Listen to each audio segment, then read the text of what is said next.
Padre, agradecidos Dios infinitamente, vamos delante de ti, nos presentamos en oración, pidiendo Dios que seas tú tomando el control de este tiempo, Dios, preparando nuestra mente, nuestro corazón para recibir de ti, Señor, a través de tu palabra, las enseñanzas que tú tienes preparadas para tus hijos. Bendice este tiempo, Señor, que nosotros podamos salir de aquí edificados a través de tu palabra y que cualquier cosa que hagamos aquí sea para gloria y honra tuya, Señor. Te pedimos tu bendición y tu control para todo este servicio en el nombre de tu Hijo amado Jesucristo. Amén. Bueno, hermano, hoy pretendemos culminar con el capítulo 7 de la Confesión de Fe de 1689 del Pacto de Dios. Bueno, habíamos estudiado ya los dos primeros párrafos. El primero había abordado el tema de la distancia tan grande que había entre Dios y sus criaturas y cómo era imposible al hombre poder resolver esa situación de diferencia que había entre Dios y los hombres, y que de manera voluntaria e inmerecida el Señor estableció un pacto para resolver ese problema. En el párrafo 2 hablaba de que ese pacto es un pacto de gracia inmerecido y que el mediador de ese pacto era nuestro Señor Jesucristo. Y así llegamos a este tercer párrafo que de manera resumida aborda este tema del pacto de Dios con la humanidad y de alguna manera nos reitera que fue un acto voluntario del Señor, pero que también tiene consigo la labor redentora de su Hijo Jesucristo, y de alguna manera también termina reafirmando la idea de que nosotros humanamente no podemos hacer nada para poder acceder a Dios, a no ser que sea Él quien nos elige. Dando esta introducción, vamos entonces a darle lectura a este tercer párrafo. Estamos en la página 16 del capítulo 7 y dice: este pacto se revela en el Evangelio, en primer lugar, a Adán en la promesa de la salvación a través de la simiente de la mujer, y luego mediante pasos adicionales hasta completarse su plena revelación en el Nuevo Testamento. Fíjense cómo ese tercer párrafo, en otras palabras, nos está diciendo: el plan de salvación del Señor ha sido siempre el mismo, revelado en diferentes etapas del desarrollo de la humanidad. Empezó primero en Adán, después vamos a ver cómo la palabra nos ayuda a ver cómo desde antes de la fundación del mundo ya Dios sabía que el hombre iba a fallar y por supuesto ya tenía diseñado un plan para resolver ese problema. Fíjense así con claridad. Este pacto se revela en el Evangelio, en el primer lugar, Adán. Y sabemos que el primer libro de la Biblia ahí aborda la historia de Adán, y por tanto nos está diciendo con claridad esta confesión de fe. Desde aquel entonces ya el Señor tenía diseñado su plan. Dice: y luego mediante pasos adicionales hasta completar su plena revelación en el Nuevo Testamento, y tiene su fundamento en aquella transacción federal y eterna que hubo entre el Padre y el Hijo acerca de la redención de los escogidos. Fíjense, también hace referencia que ese plan es para los escogidos, y es únicamente a través de la gracia de este pacto como todos los descendientes de Adán caído, que son salvados, tienen vida y bendita inmortalidad, siendo el hombre ahora totalmente incapaz. Fíjense cómo termina el párrafo: siendo el hombre ahora totalmente incapaz de ser aceptado por Dios bajo aquellas condiciones en las que tuvo Adán en su estado de inocencia. Recordemos que habíamos ya abordado este tema de la santidad, de la inocencia con que se creó a Adán y a Eva, pero que al perderla nosotros heredamos esa condición pecaminosa. Por tanto, el hombre nunca va a poder acceder a Dios precisamente si no es por la misericordia y la gracia del Señor, por esa condición pecaminosa que nosotros tenemos y que nunca vamos a tener de esa condición inicial que tuvo Adán de inocencia, de santidad cuando fueron creados. Bueno, vamos entonces, fíjense, hemos titulado esta clase, el pacto de gracia en esencia ha sido siempre el mismo. A veces le pasamos por encima a los textos bíblicos y no nos damos cuenta la conexión que tienen con las doctrinas que estudiamos, y bueno, de alguna manera vamos a tratar de ver cómo a lo largo de la historia bíblica vemos cómo el plan de redención del Señor estaba ya pensado desde antes de la fundación del mundo. Dice, el pacto de gracia ha sido siempre el mismo en esencia. Este pacto es revelado en la Biblia primeramente a Adán en Génesis, la promesa de salvación por medio de la simiente de la mujer. Vamos a ver ese texto un poquitico. De verdad que les confieso que preparando a la clase pude entenderlo totalmente, porque siempre me quedaban algunas dudas de poder interpretarlo a profundidad. Esta clase me ayudó a aclarar las ideas y de ver mucho más claro el mensaje que el Señor puso en ese texto.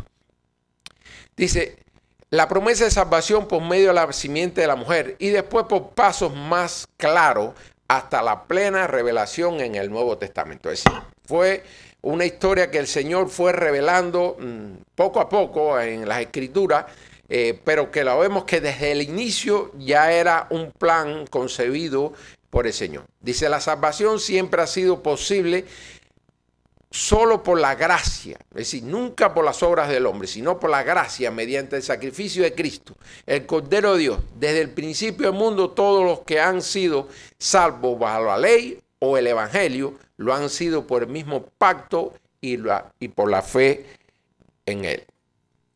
Ahora, ¿qué significa esto? Un poquito por dentro de este tema para verlo con más claridad. Cristo ha sido siempre el Salvador, incluso antes de venir al mundo. Miren este texto, dice, Él fue prometido desde el principio en Génesis 3.15. Vamos a ver lo que dice Génesis 3.15. Dice, y pondré enemistad entre ti y la mujer. Esto el texto que yo decía que no, de verdad que no lo había podido entender así como lo entiendo ahora. Dice, y pondré enemistad entre ti y la mujer, es decir, entre la serpiente y la mujer, y entre tu simiente y la simiente suya. Es decir, aquí está la primera parte que vamos a ver. ¿Quién es la simiente de la mujer? Bueno, Cristo, y la simiente de la serpiente es el mundo. Este te herirá en la cabeza. Y fíjense, aquí hay una cosa importantísima que a veces no vemos. Una herida en la cabeza es mortal.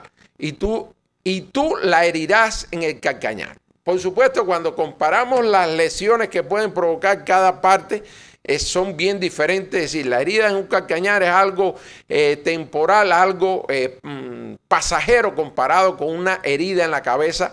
Por tanto, acá no está resumiendo de alguna manera este texto, el conflicto entre el bien y el mal, y se considera la primera promesa profética de un futuro redentor que finalmente vencería al mal. Es decir, aquí este texto, aunque no lo pudiéramos ver quizás si le pasamos rápido la vista, nos está diciendo el Señor, ya yo tengo preparado, tú fuiste el causante de la caída del hombre, pero ya yo te tengo preparado tu merecido.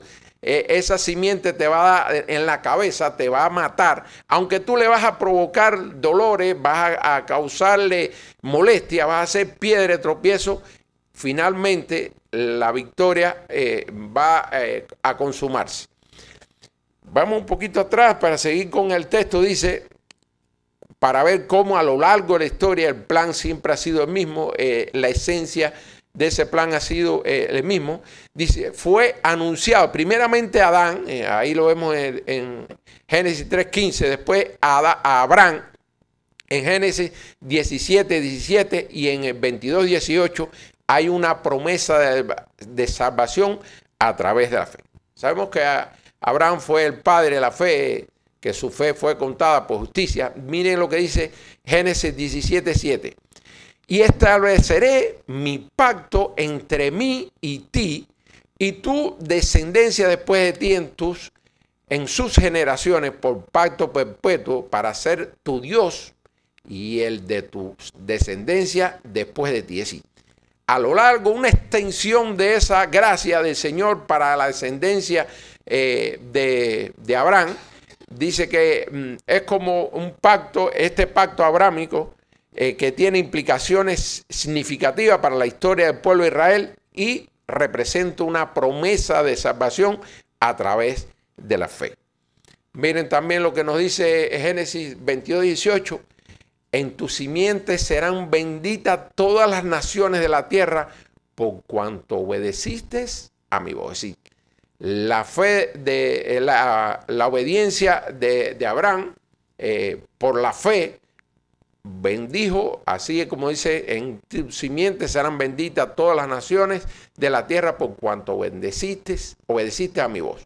Redención universal que vendría a través de la descendencia de Abraham como resultado de su obediencia a Dios y deja entrever el plan de salvación de Dios para la humanidad. Además, a lo largo de la historia que nos cuenta la Biblia, vemos que inicialmente el perdón de pecado era a través de los sacrificios del Antiguo Testamento, pero de alguna manera nos estaba preparando el Señor para lo que debía suceder después con Cristo, porque precisamente el sacrificio de cruz de Jesucristo en la cruz fue lo que sustituyó a esos sacrificios que nunca cesaban, porque el pecado no dejaba, realmente no era quitado de la humanidad, así como lo hizo Cristo cuando en la cruz pagó el precio que nosotros debíamos pagar. La salvación siempre ha sido por fe y no por obra, ya lo habíamos dicho. Bueno, sabemos que hay textos bíblicos que lo dicen con toda claridad.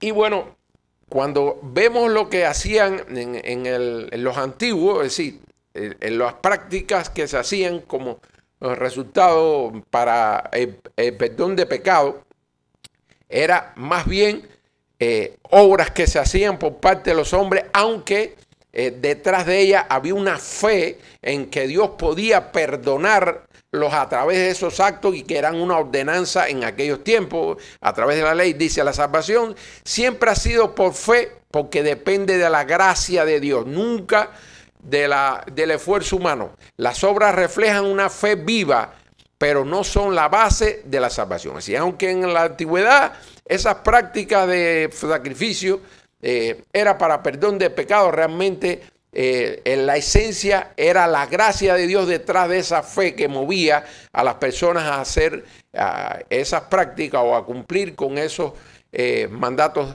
que establecía la ley mosaica. Dice, aunque en el Antiguo Testamento había leyes y sacrificios, la salvación nunca fue por cumplir reglas, sino por confiar en Dios y en sus promesas. Es decir, no era porque las personas sacrificaran animales como una manera de perdonar sus pecados. Era la fe que ellos tenían en que el Señor podía perdonarlos a través de esa obediencia cumpliendo esos mandatos.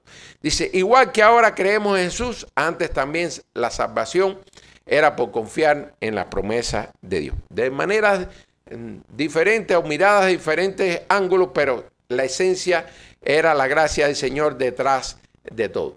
Dice, los sacrificios eran un símbolo, pero no quitaban el pecado. Lo que contaba era la fe en el perdón de Dios. Ellos confiaban, el Señor es capaz de perdonarnos si nosotros obedecemos a este mandato. Pero no eran las obras de los hombres lo que estaba haciendo la maniobra de perdonar el pecado. Era la fe en el Señor que movía a los hombres a cumplir con ese mandato. Miren, el capítulo 11 de Hebreos nos da, si alguien quiere aprender sobre el tema de la fe, creo que aquí tenemos suficiente conocimiento como para acercarnos a este tema. Acá en Hebreos 11, que algunos comentaristas lo titulan como el capítulo de los héroes de la fe, porque nos da un resumen de cómo en la antigüedad muchos personajes bíblicos fueron movidos por la fe para hacer cosas impresionantes. Vemos el ejemplo de Abraham, Moisés y otros héroes de la fe. Dice el capítulo 11 de Hebreos, es una poderosa exposición sobre la naturaleza de la fe. además de ofrecernos conceptos y principios básicos sobre la fe, ilustra a través de las vidas de hombres y mujeres del Antiguo Testamento que confiaron en Dios y actuaron en base a esa confianza, incluso frente a la adversidad y la incertidumbre. Vamos a echarle un vistazo a algunas de las riquezas que tiene este capítulo 11 de Hebreos. Se los resumí de alguna manera, no están todas las cosas, pero creí que estos eran suficientes como para dejarnos claro la riqueza que tiene este capítulo 11 de Hebreos. Dice, la fe es la certeza de lo que se espera, la convicción de lo que no se ve. Es decir, en esa convicción que tenían los antiguos para moverse a hacer esas prácticas de sacrificio. Dice, por ella alcanzaron buen testimonio los antiguos. Por la fe entendemos haber sido constituidos en el universo por la palabra de Dios, de modo que lo que se ve fue hecho de lo que no se veía.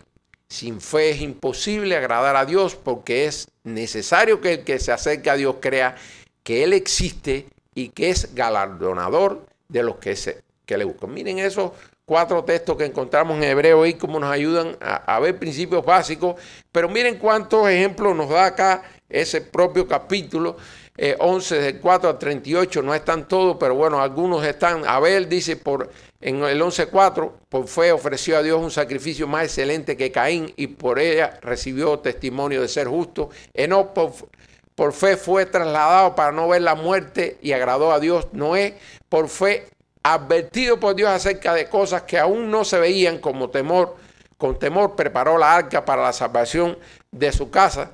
Abraham se enfatiza en decir, es un capítulo un poquito más largo y traté de resumir la idea de eso, del 8 al 19, se enfatiza su fe al obedecer el llamado de Dios para ir a una tierra desconocida. Sabemos que Dios le dijo, oiga, recoge y vete a una tierra que yo te voy a dar. ¿Dónde está? No le dio muchos detalles. Sin embargo, Abraham fue obediente y sin pensarlo obedeció la voz de Dios. Dice, Dios le dio un llamado para ir a una tierra desconocida, a vivir como extranjero en una tierra prometida, y especialmente al ofrecer a su hijo Isaac. De verdad que esa historia de cuando el Señor les pide que ofrezca en sacrificio a su único hijo, está fuerte, y vemos cómo él sin titubear obedeció. Por tanto, su obediencia y su fe le fue contada por justicia. Se destaca que creyó en Dios y era poderoso incluso para levantar a Isaac entre los muertos. Dice, Sara después concibió y recibió fuerza para concebir, aún siendo estéril y pasada la edad, porque creyó fiel al que lo había prometido. Isaac, Jacob y los patriarcas, se menciona su fe de bendecir a sus hijos y al dar mandamientos acerca de sus huesos. Es decir, hay un resumen grandísimo en este capítulo 11 de Hebreo que nos ayuda a ver cómo la fe de diferentes personajes bíblicos de alguna manera refleja que el Señor tenía para ellos el premio por esa fe, y que ahora estamos viendo que la fe es la única que nos puede llevar a los pies de Cristo y a la única que nos puede llevar a la salvación. En Moisés también, en este capítulo 11 de Hebreos, se destaca su fe en ser escondido al nacer, renunciar a los placeres de Egipto. Recordemos que él hubiera podido disfrutar de ellos, sin embargo renunció a ellos para cumplir con un llamado que el Señor le dio. Dice, al celebrar las Pascuas y al cruzar el Mar Rojo. Dice, otros héroes, se mencionan otros ejemplos de la fe como la caída de los muros de Jericó, la fe de Rahab, Gedeón, Barak, Sansón, Jefté, David, Samuel y los profetas. Se describen actos de valentía, milagros y también sufrimientos y persecuciones soportadas por la fe. Así como dice la palabra, la fe puede mover montañas. En estos personajes vemos cómo la fe realmente fue tan fuerte que los llevó a ser agradables ante los ojos de Dios. La promesa de Dios así como habíamos visto en la esencia, el plan ha sido el mismo. Las promesas de Dios han sido las mismas a lo largo de la historia, y la Biblia, bueno, Ya lo estamos viendo en estos textos que habíamos pasado anteriormente. Dice, a lo largo de toda la Biblia, Dios ha prometido lo mismo: salvación, vida eterna y una relación con Él por medio de la fe. En todos los casos vemos la fe mediando en esa relación con Dios. Dice, desde el principio Dios ha hecho promesas que apuntan a lo mismo, aunque se fueron revelando poco a poco y con mayor claridad. Por supuesto están en el Nuevo Testamento, pero en el Antiguo Testamento ya habían evidencia de esa revelación del Señor. Las promesas hechas en el Antiguo Testamento son confirmadas en el Nuevo. Véase Génesis 17:7, ya lo habíamos visto, y Mateos 22:32 y Gálatas 3:16. Vamos a verle, echarle un vistazo. Ahí vemos cómo estos textos nos ayudan a clarificar la idea. Dice, y estableceré mi pacto entre mí y ti y tu descendencia después de ti en sus generaciones por pacto perpetuo para ser tu Dios y el de tu descendencia después de ti. Es decir, hay una promesa de respaldo divino para la descendencia de Abraham, precisamente motivada por la fe que lo acercó al Señor. Dios no es Dios de muertos, sino de vivos, dice en Mateo 22:32, y en Gálatas 3:16 dice, ahora bien, a Abraham fueron hechas las promesas y a su simiente. No dice y a las simientes, como si hablase de muchas, sino como de uno, y a tu simiente, la cual es Cristo. Fíjense acá como Pablo en la carta a los Gálatas nos deja bien clarito a qué se refería la simiente. ¿Cómo fue administrada el pacto del Antiguo Testamento? Bueno, un vistazo de cómo transitó a lo largo del desarrollo humano esta administración de este pacto. Dice, desde Adán hasta Abraham. Bueno, ¿cómo funcionaban las cosas en ese tiempo? Se dio una promesa general de redención en Génesis 3:15, lo que habíamos dicho, en la simiente de la mujer, que iba a darle en la cabeza a la serpiente y que la serpiente iba a morder en el calcañar. Es decir, con claridad, la simiente de la mujer, refiriéndose a Cristo, te va a dar en la cabeza, te va a matar, aunque tú lo vas a morder en el calcañar, vas a provocar dolores temporales, vas a hacer piedra de tropiezo, pero no vas a poder vencerlo. Es decir, la promesa de que el bien iba a vencer el mal está bien clara en Génesis 3:15. Se empezaron a usar sacrificios de sangre, sí, en esa época, como símbolo del perdón. Recordemos que esa era la práctica que se hacía. Dios se manifestaba de manera directa a su pueblo. Ahí en las primeras prácticas que se hacían, así era la manifestación del Señor. Desde Abraham hasta Moisés, y avanzando un poquito en la historia del desarrollo humano, las promesas se hicieron más claras y específicas. Dios hizo un pacto especial con Abraham y su descendencia, que eso es lo que estábamos viendo en este texto de Génesis 17:7, y se introdujo la circuncisión como una señal del pacto. Fíjense, ahí se le incorporan nuevas cosas a este pacto del Señor. Ahora, desde la época de Moisés hasta Cristo, el sistema de sacrificio y rito se volvió más detallado. Recordemos cuando el templo se instituyó, la manera en que debía ser, los utensilios, todo el ritual que se hacía alrededor de esas ceremonias que se hacían dentro del templo, de cómo los sacerdotes eran los únicos que podían entrar al lugar santísimo. Es decir, había un orden establecido y que fue revelado en esta etapa. Dice, se añadieron nuevas promesas y símbolos, se instituyó la Pascua como una señal adicional del pacto. Fíjense cómo fueron agregándose cosas. Todo esto apuntaba a la venida de Cristo. Un poquito, si comparamos la dispensación actual con la antigua, indudablemente que vemos la superioridad de la dispensación actual, aunque en nada declara que fue inútil o innecesaria aquella primera dispensación, porque era parte del plan de Dios de prepararnos para llegar a esta dispensación actual. Dice, la dispensación actual es mejor porque ofrece una relación directa con Dios. Salvación universal por fe, la presencia constante del Espíritu Santo y un nuevo pacto basado en la gracia, no en el cumplimiento de la ley. Recordemos que en la primera dispensación, es decir, en la antigua, las prácticas que se hacían a través del sacerdote, a través del sacrificio, eran en cumplimiento de una ley. Antes el pueblo necesitaba sacerdotes y sacrificios para acercarse a Dios. Ahora, por medio de Jesús, cualquier creyente puede orar y entrar en la presencia de Dios directamente. Recordemos que con la muerte de nuestro Señor Jesucristo ahí en la cruz del Calvario, el velo fue rajado, lo que representaba que Dios estaba abriendo las puertas a sus hijos para tener acceso al lugar santísimo. Recordemos que ahí solamente podía entrar el sacerdote y que el riesgo que corría era tan grande que lo amarraban por un pie para si algún pecado no era reprobado delante del Señor, podía morir y nadie podía entrar ahí y lo alaban por el pie para evitar que otros murieran. Es decir, fíjense la gran diferencia que hay en esa dispensación actual que nos hace mucho más beneficiados a nosotros que aquellos antiguos que tenían que depender del sacrificio y de los sacerdotes. Me imagino que los sacerdotes cada vez que entraban a ese lugar entraban con los nervios de punta, como dice el dicho, porque realmente estaban expuestos a una situación que si no estaban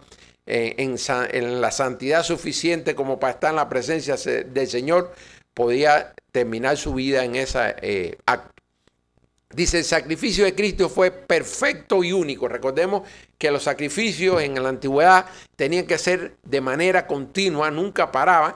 Dice, el pasado se ofrecían sacrificios de animales repetidamente. No podía terminar porque el pecado no era perdonado de una vez, pero no podían quitar el pecado en realidad, es decir, de verdad. Jesús ofreció un solo sacrificio. De una vez, solamente con el sacrificio del Señor fueron cubiertas todas nuestras faltas.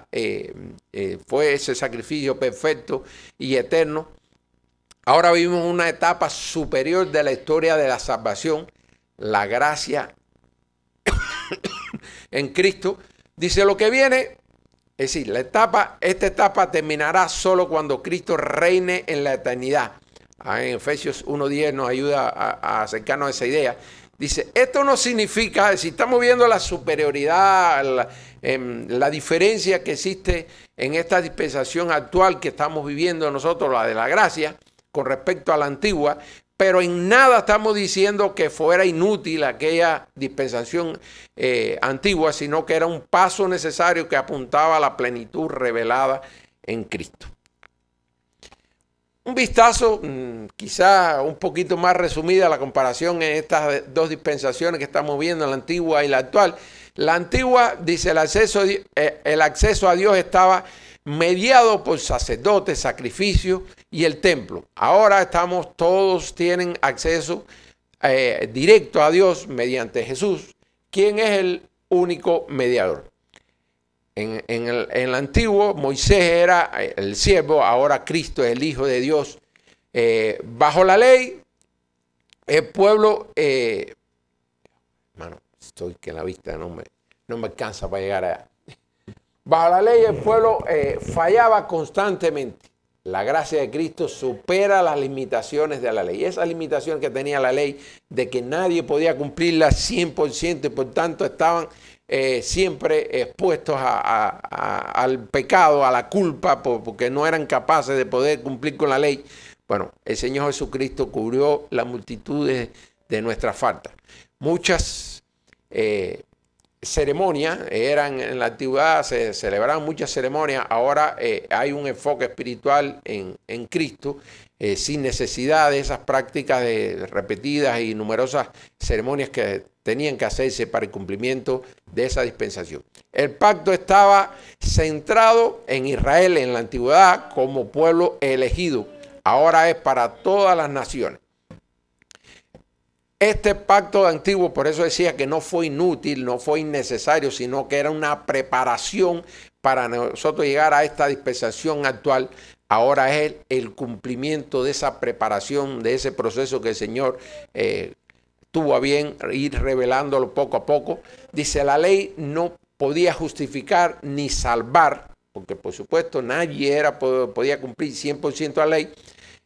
Sin embargo, a través de Cristo ofrece salvación directa por fe en Cristo. Fíjense qué rápido, que de manera resumida el Señor resolvió esa situación que les ponía la ley a los antiguos. Es decir, no podían de ninguna manera estar a comunión con Dios en el cumplimiento de todos los aspectos de la ley. Siempre había alguno que los ponía, los exponía ante Dios como culpables, como pecadores.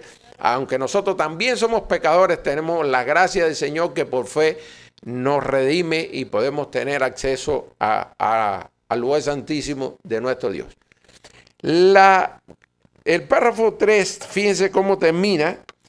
Dice, y bendita siendo el hombre ahora totalmente incapaz de ser aceptado por Dios bajo aquellas condiciones en las que estuvo Adán en su estado de inocencia. Sí. Estamos inhabilitados para estar en la presencia del Señor.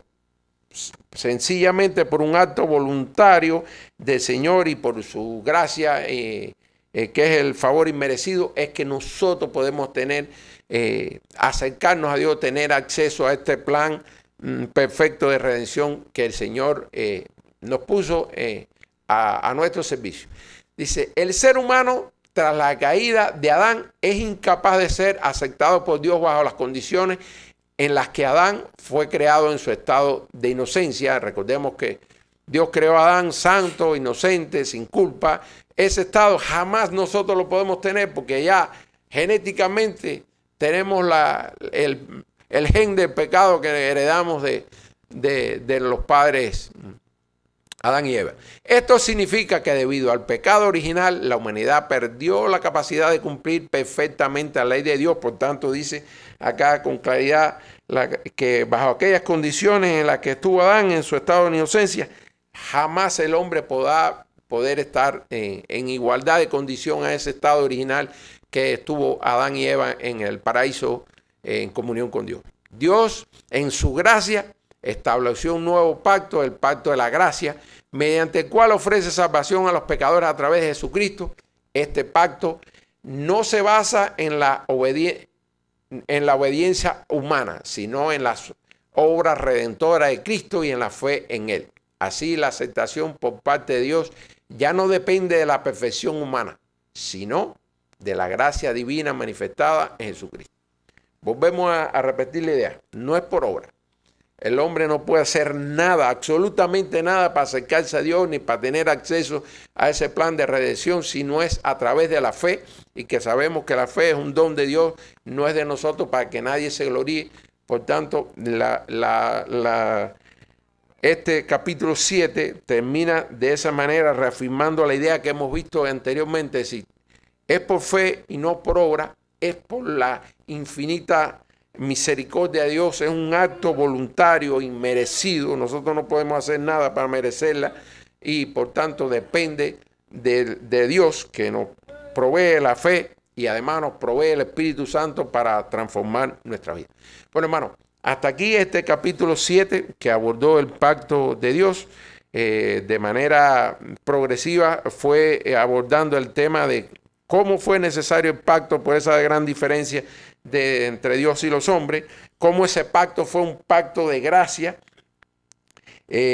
a través de nuestro Señor Jesucristo, que el Señor no solamente hizo ese pacto de manera personal con nosotros, sino que proveyó la fe como un mecanismo, que proveyó también el mediador que fue nuestro Señor Jesucristo, y además nos proveyó el Espíritu Santo para que obrara en nuestras vidas y lograra la transformación que debe tener un hijo de Dios.